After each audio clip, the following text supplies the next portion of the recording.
I got IV insertion and maintenance. So I'm going to start by checking the chart and verifying all the doctor's orders and make sure that I'm doing the correct thing. And then I'm going to go in the room and explain this to the patient. Hi, I'm Amy. I'll be your nurse today, and we're going to start an IV on you. So I'm going to be just poking a vein there, and then we'll be putting a catheter in and get some fluids in you, okay? And I'm going to pull the curtain for privacy, and then I'm going to come over here and wash my hands. And this sink doesn't, oh, there it goes. And then I'm just going to ask the patient to tell me their name and their date of birth, and I'm going to double check their wristband to make sure that I have the right patient. And I also grabbed a bag of IV fluids that we're going to be hanging, and check the expiration date, and check the tubing, make sure that there's no flaws, like rips or anything like that on the IV tubing. And so that all looks good. So I'm going to go ahead and prime the tubing over here.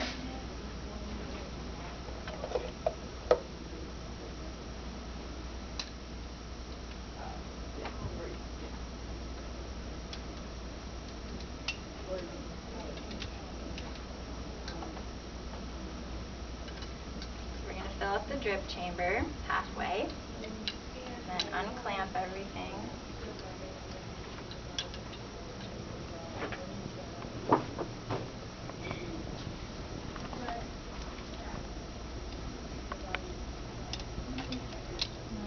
This just run until we get rid of some of the air here. Okay. That's good. Re-clamp.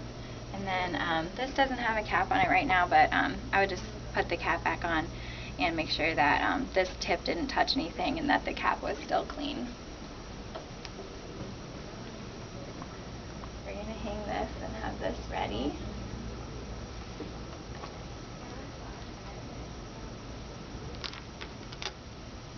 And then I'm going to grab some gloves.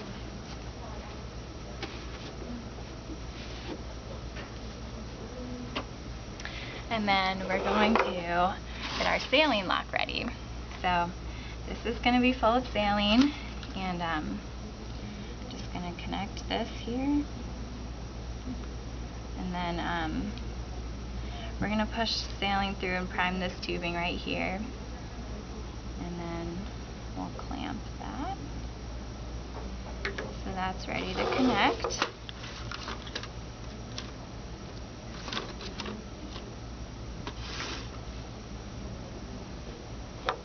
And this Tegaderm has some tape on it, so I'm going to get rid of that. Okay, so we're going to have this ready to put on the patient, and I'm probably going to go ahead and write the date, time, my initials and the date and time, so that that's on there. And same thing with the IV bag. I would put the sticker on it with my initials as well as the date and time, and date the tubing and everything, so that we can follow hospital policy whenever it has to be changed. And then we'll get some tape ready.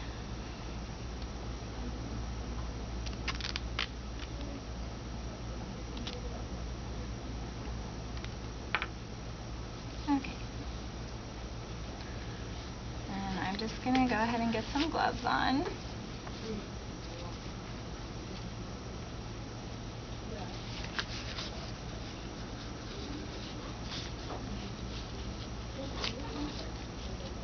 And we're going to tie the tourniquet here. Get some veins to pop up. And I'm just going to look for a good vein. I might have to ask the patient to squeeze their fist or pump their fingers a little bit, so I can find something good.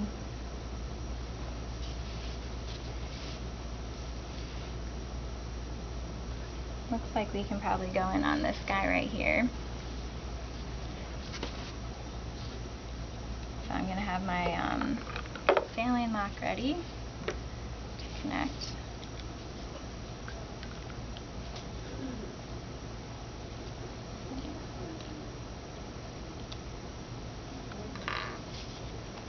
Okay, so we're going to clean this with either some alcohol or some chlorhexidine, and I'm going to make sure that that's sterile there. Get the tip of my fingers just in case I touch anything. Make sure that's really clean.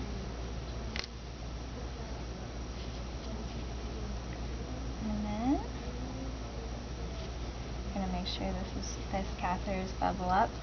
I'm going to stabilize the vein really good with my fingers here, and then we're going to go in. I'm going to look for flashback. And when I get flashback, I'm going to decrease the angle, go in just a little bit more, and then we'll loosen this catheter here.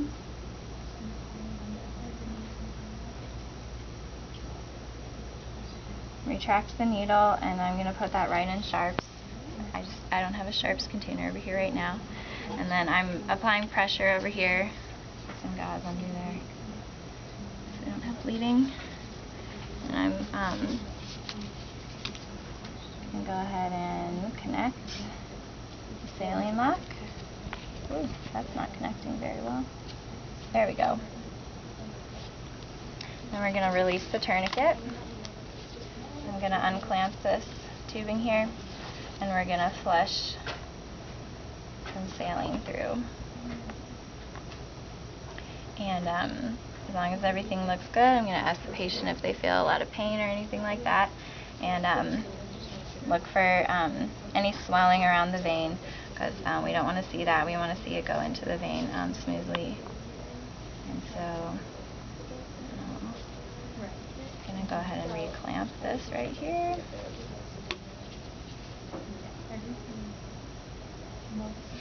And then we're going to put on the Tegaderm. I won't really do this because I know they want to reuse it. We're going to put that on there. And I'm going to tape a little chevron here.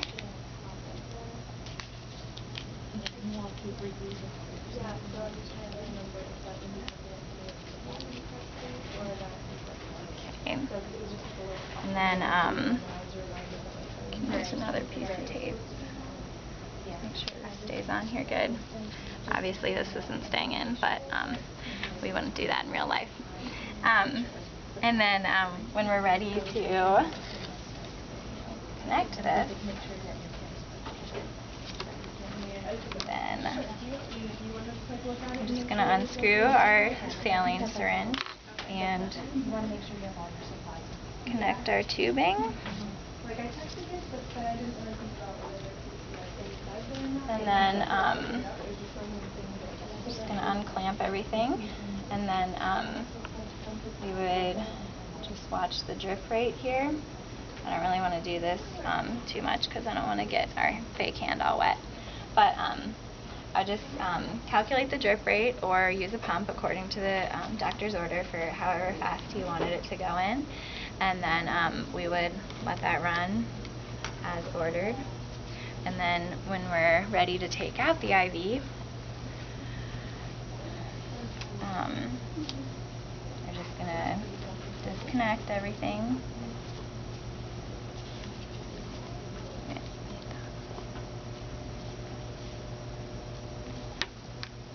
Disconnect our tubing. And then I'm going to get some gauze ready. And I would have a Band-Aid. I don't have a Band-Aid in here right now, but we'll just pretend. I'll just use some gauze and some tape. That'll work too.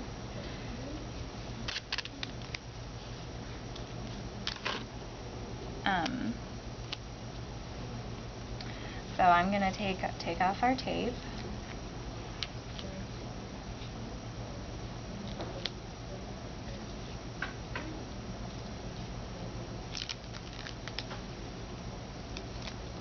Ooh, obviously this IV is already out. But we would loosen all the tape, take off the Tegaderm, and And then what I would do is just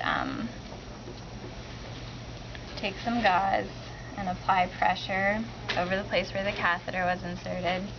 And we're just going to pull this out slowly. Check the catheter for intactness to make sure we got all of it out and there's nothing else stuck in there. And we're just going to apply pressure over the vein for a couple minutes so we don't get a big bruise or anything. And then we're just going to tape that on.